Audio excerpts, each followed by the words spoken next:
host a travel docuseries called The Fixers. We travel the world doing build projects for communities in need.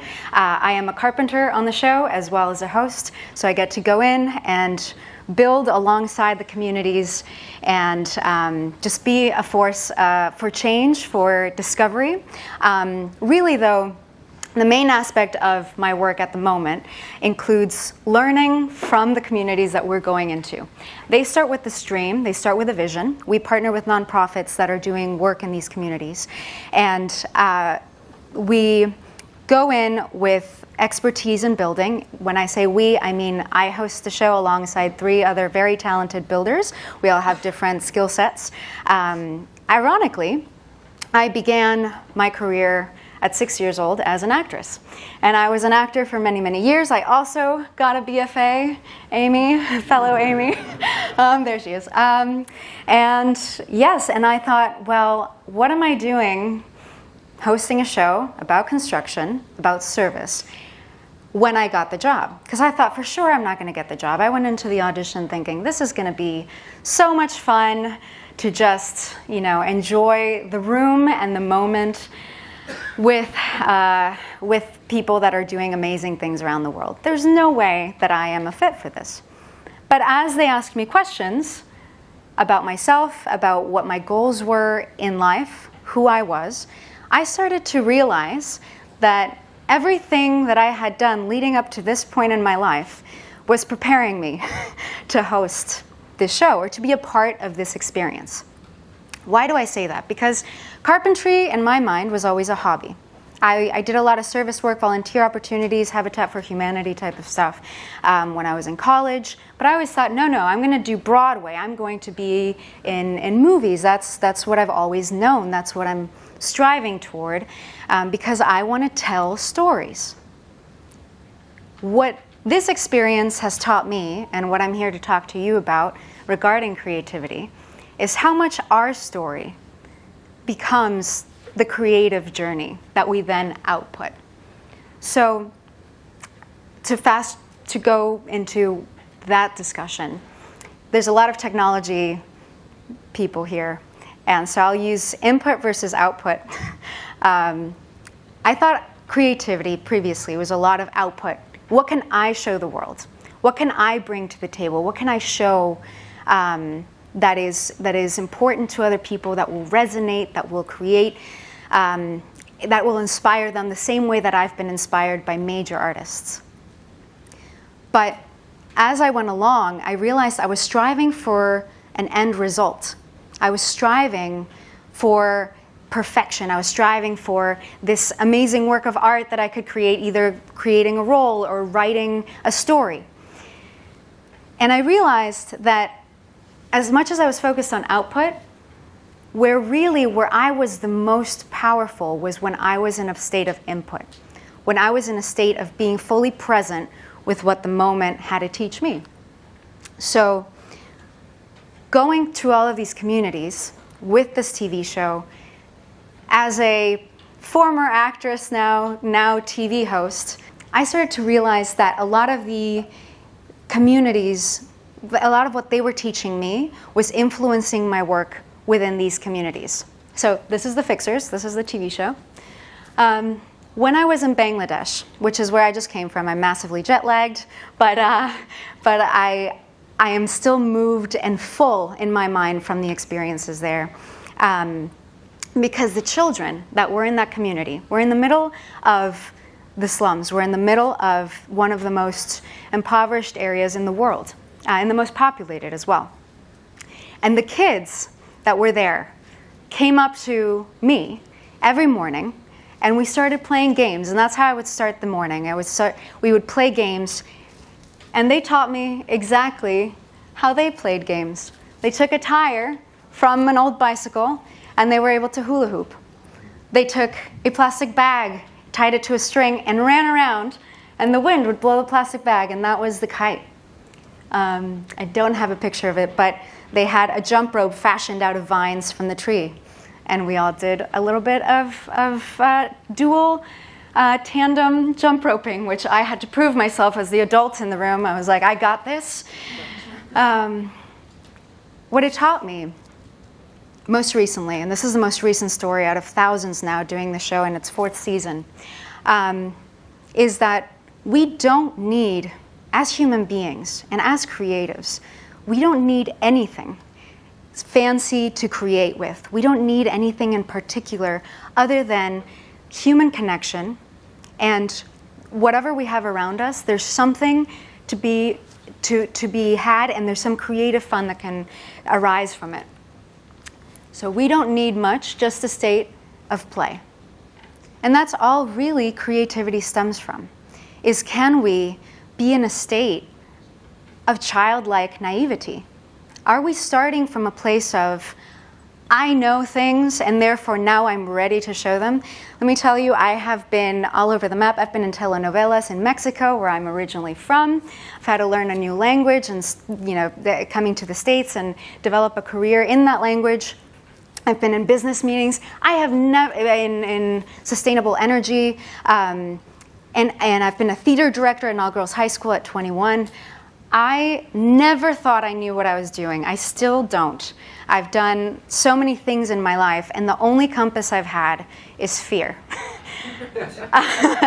Because I knew that if I was afraid, that was an area of my being and of my creative self that most needed work. Fear became a guide.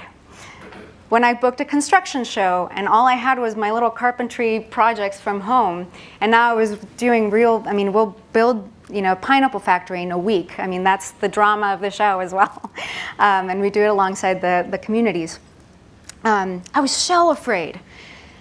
And when I accepted the challenge, I didn't think I knew that I didn't think that I would be able to rise to the occasion, because of all of the projections that I was putting on myself that others might be having on me.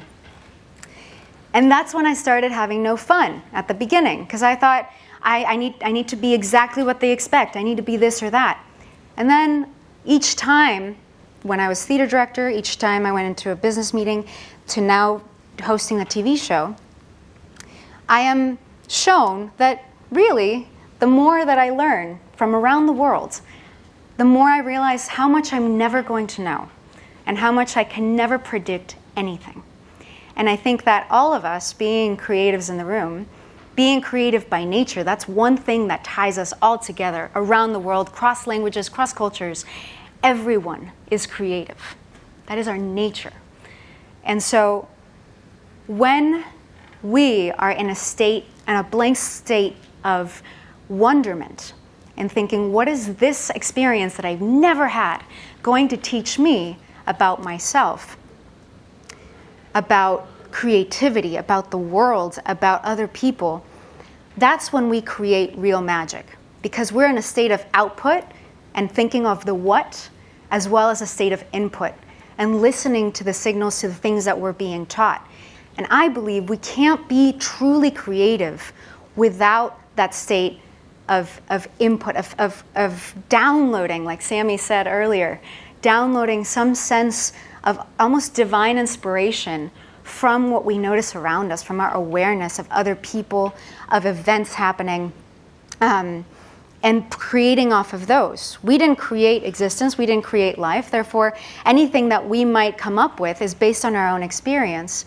And that's why I wanted to talk about how the story creates us, and how, because we always focus on creating the story, creating the legacy, but sometimes we forget that the story is crafting us, and it's in the journey of how things are done that we can see a moment and captivate it. Whether you're a writer, whether you're a photographer. This is our amazing DP, James Suter, on the show. He took this picture when we were in Tanzania, and the Maasai tribe that we were working with at that time, they're very known for their amazing artwork, for their jewelry, their beading.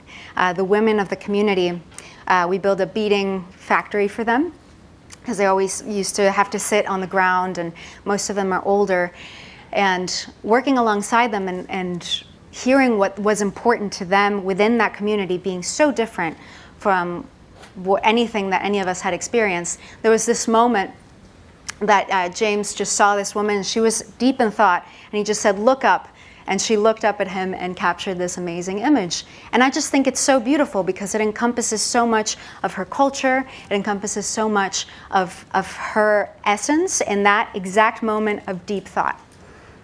Also with the Maasai tribe, I was inspired by the idea that we're not just ourselves trying to display something to the world. There's, I believe, an active spirit of creativity that flows through us. And I was interviewing one of the Maasai women, and we were talking about the school across the road and what their schooling system looks like, and how a big problem in this region in Lumongo is that a lot of the children can't go to school because they're too weak. They are malnourished, and they can't make the journey on foot. And hearing that story was incredibly impactful, because where all of our ideas tend to stem from is our education. And this school in particular had implemented a lunch program through the nonprofit we were working with that overnight they went from 200 students to 900 students, simply because there was a desire for education. There was a desire, but it wasn't being met by practical needs of the area. And as I'm speaking to this woman through a translator, I notice that at one point her eyes shifted, and there was almost like a glow that came out of them. And I thought, wow, what I call God is really present in this human. It was just light. It was just beauty. And I didn't understand what she was telling me at the time because she was speaking Maasai. And then the translator in that exact moment goes, oh, well, she's saying she was very thankful to God for bringing this experience and this factory to the area, because it's going to lead to this and this and this change. And it just took me a moment to realize just the reality of that spirit that had visited, that I saw or recognized just through her eyes, windows to the soul, if you will. And then when the translation came through, I thought, that makes sense. That is amazing. And whether you believe in a higher power or not, she believed in it dearly. There was a devotion element. There was a light that radiated from her, and it was peaceful, and it was beautiful to bask in and be around. And that was a moment that, to me, indicates a lot of where creativity can also come from. Sometimes we don't have to force it. We just have to be devotional about showing up. We have to be devotional about creativity, not emotional. Emotion is a powerful force. A lot of creative endeavors rely on it, especially acting. That's my whole background is emotion. But there are days where, after being in 3 countries in 1 month and meeting about 100 people a day, I really don't want to get out of bed. And it's not anything against the people of the area. It's nothing other than my muscles are sore, or but I know that whatever the day is going to bring, I know where I'm starting from. And if I'm devotional about just showing up to the task, whether I feel like I'm at my best or not, whether I feel like I have thoughts in my brain or not, which sometimes, when I was asked to give this talk, I thought, what on earth am I going to talk about? It's as if I've never read a book in my life. And those days are the days where we choose devotion over emotion, because our emotions are going to tell us that we are not prepared, or we're not in a state where we can create. We're always in a state where we can create. We're just in a different place, whether we're focusing on input or output. Just some images in Africa. We must relearn what we think we know about the world multiple times to maintain an aware, present, and creative outlook. Curiosity moves forward. Arriving anywhere is stagnant. When we know that there's much we don't know, we are in a constant flow of creativity. I used that image because I'd never used a machete before, and I had to go into the bush and hack down trees with the local men to build a shade structure. I had never built a shade structure out of this type of wood or wood that I cut down myself, and I was in this state of, I am a literal baby infant learning from all of you how you tie these branches together and how we're going to create this build.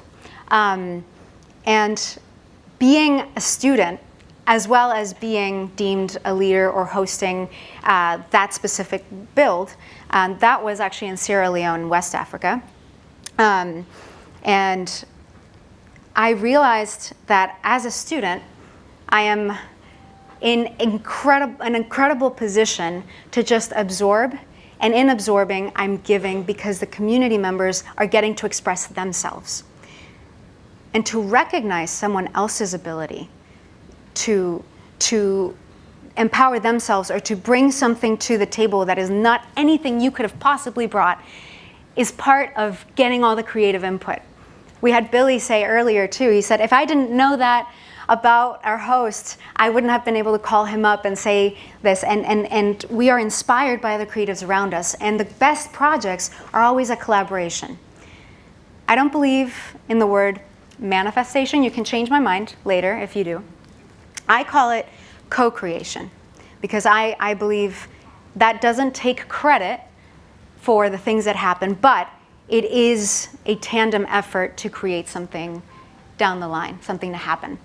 Being specific about the what I'm trying to create, not the how. In Africa, I knew what needed to be done in order to enhance the design of the project itself, but I had no idea how.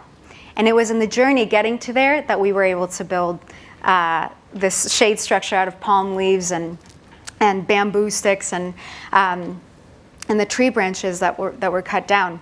And it was so much fun that not once did I worry about my inability to not have that prior knowledge or needing to prove myself. It was quite the opposite. In fact, I needed to humble myself and totally go with whatever they were telling me would be the best way to build this. That created a most creative experience for me. How you live your life will show up in the way you create and in the work itself.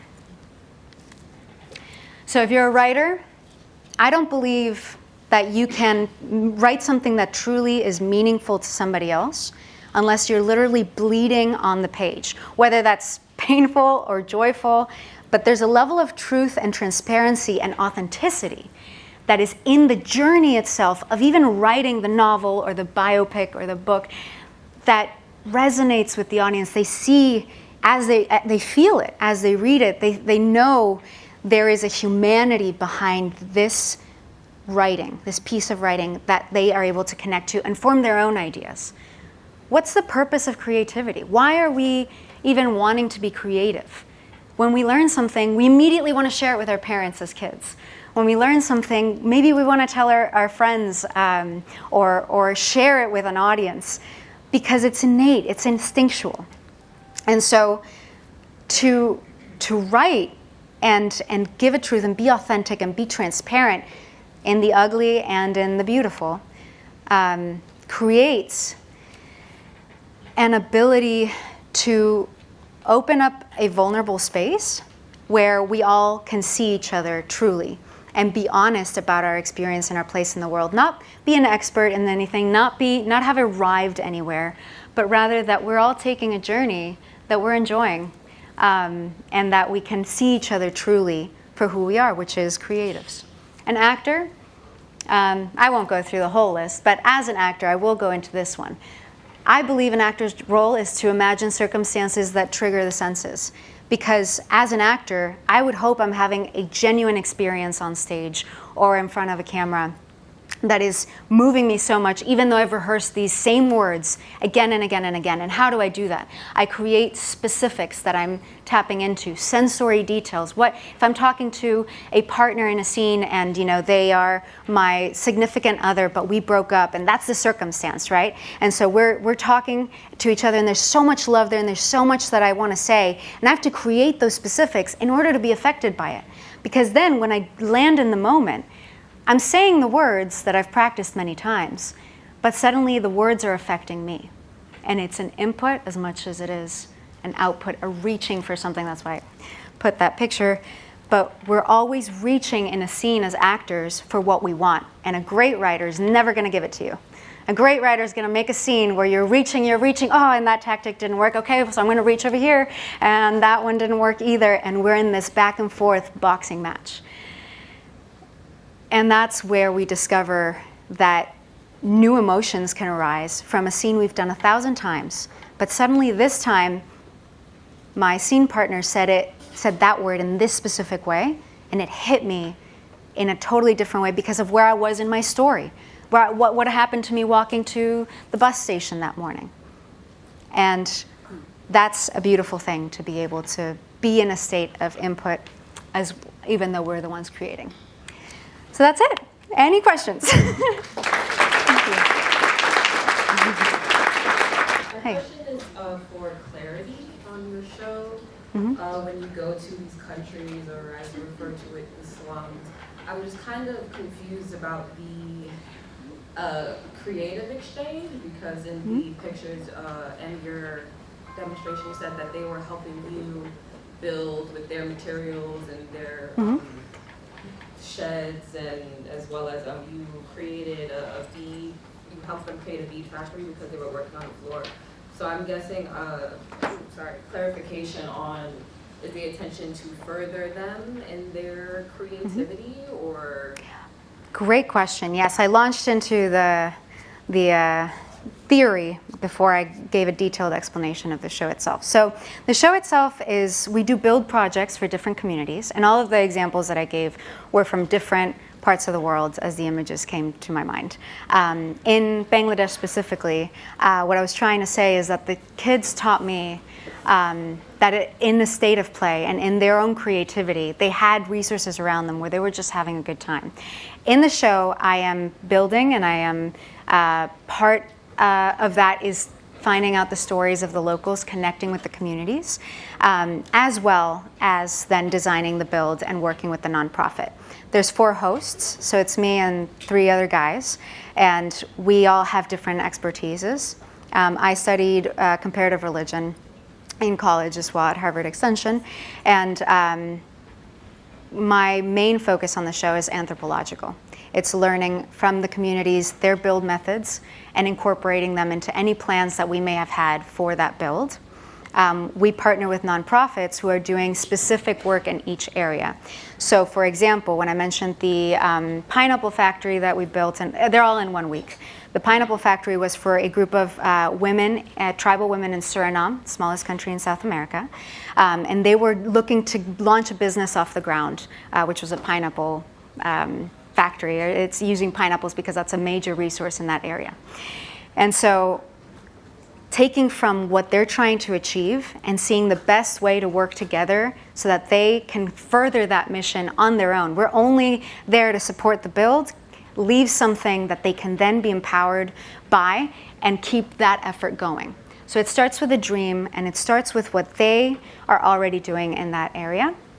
And that's what I meant by the collaboration. The children in these communities have this sense of purity and wonderment, and I'm the biggest fan of them because their creativity and how they play is mind-blowing to me. And the generosity with which they play. The kids in Bangladesh, I swung one up and down, and I was like spinning one around for a little while, and the first thing she did when she got done was run and grab her friend and brought her friend to be spun around and share the experience. And that is the spirit of wonderment, I think, that we should all remember is within us, and that we don't need anything fancy around or any opportunity to already have been there in order to create that state of connection and fun.